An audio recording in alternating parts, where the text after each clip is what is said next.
What do I mean by I went mental?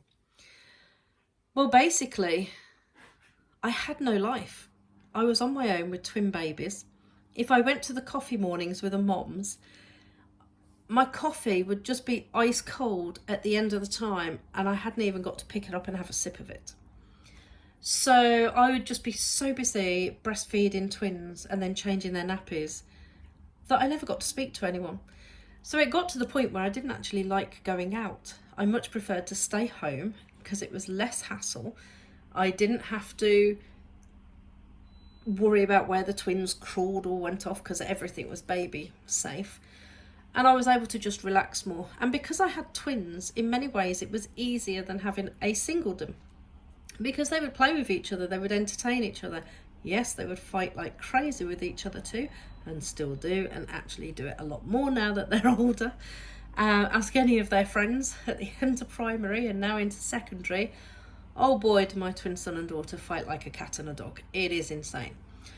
And yet, they're still really close. And when they were little babies and toddlers, they would sit and play for ages. They would have so much fun, and it was actually quite easy and nice.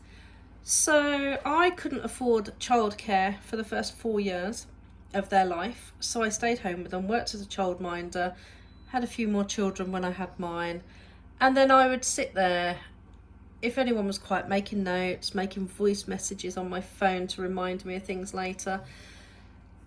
And then whenever they had a nap or they went down to bed on the night, out came the laptop and I would just start typing, and I wrote and wrote and wrote. And I wasn't so much fussed about housework.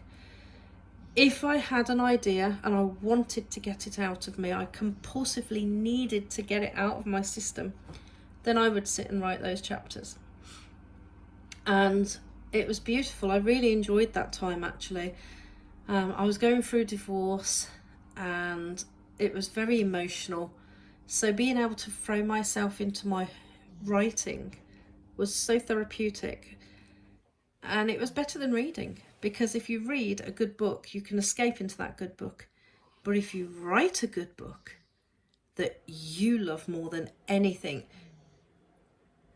it's a fantastic escapism. It's a real blessing and gift.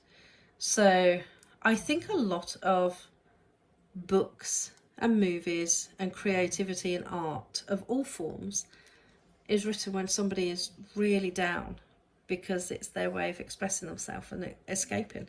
So a lot of beauty comes from darkness in that sense.